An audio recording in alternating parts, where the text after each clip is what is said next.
that we set up in the first place. I cannot actually describe to you the experiences I had, because you probably remember that I stuck my neck out on several occasions, and people would tell me, you should say it in a cooler way, you shouldn't be so dramatic in the things that you say. But if you just make a sort of quiet little reference sometime during a debate in the House of Commons or in the House of Lords, nobody's going to take a blind bit of notice of it. But if you say something marginally outrageous, then everyone takes notice of it. You, yes, have a terrible time and get threatened with all sorts of things, but at least it puts Palestine on the map and what is happening in Palestine on the map. And that was my intention, the way I behaved when I was in Parliament.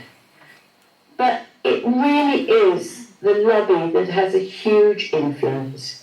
It's the Board of Deputies of British Jews have a lot of influence over us.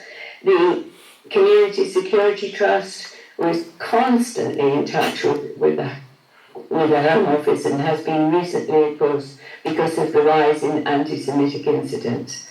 And I can appreciate that, and nobody wants anti-Semitism, but neither do we want repression of people who are actually trying to point out a terrible injustice that's been going on for decades.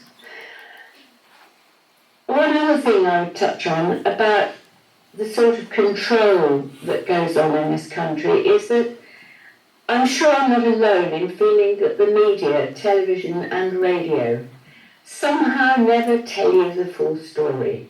I think this time, due to the terrible events in Gaza, Channel 4 in particular, and certainly Al Jazeera is always fair and truthful and sound, but Channel 4 has gradually been pulling round and is giving the other side and the other point of view. But the other channels seem to be, you can see them crossing their fingers and holding their breath when people are being interviewed in case they are reprimanded for allowing anti-Semitism, and I put that in inverted commas, anti-Semitism. It's not real anti-Semitism. It's a fabricated one, as the first speaker said, Anthony Lerman. It's being weaponized to try and keep us quiet about what's really going on. So that's really, I just wanted to give you a flavour of what goes on in Parliament. And those of us who are campaigning for Palestine and for human rights feel that action should be taken. We don't want to just utter words about international law. It's all very well our government saying that's against international law. Well then, full stop, they don't do anything about it. I think we should have sanctions on Israel. When Russia appallingly invaded Ukraine, and then immediately the government put sanctions on Russia and started talking about all sorts of things they could do to curb Russia's activities, not very successfully. But why, when Israel attacks Gaza in the way that they have, and no sanctions against them? We should be limiting arms sales.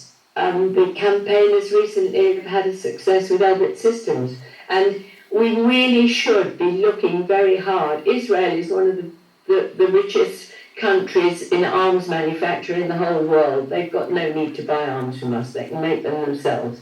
But we shouldn't be selling arms to a country that does so much damage and so much suffering for the people in their next door area. The other thing I think we should be doing is stopping the exchange of students that goes on. I know in my constituency, I knew of several instances where school children, I mean early teens school children, were going to Israel in the summer holidays for military training. Now, I just found that utterly sickening. And I just don't think we should be allowing that sort of thing to happen. We shouldn't be having this special relationship with a country that breaks international law.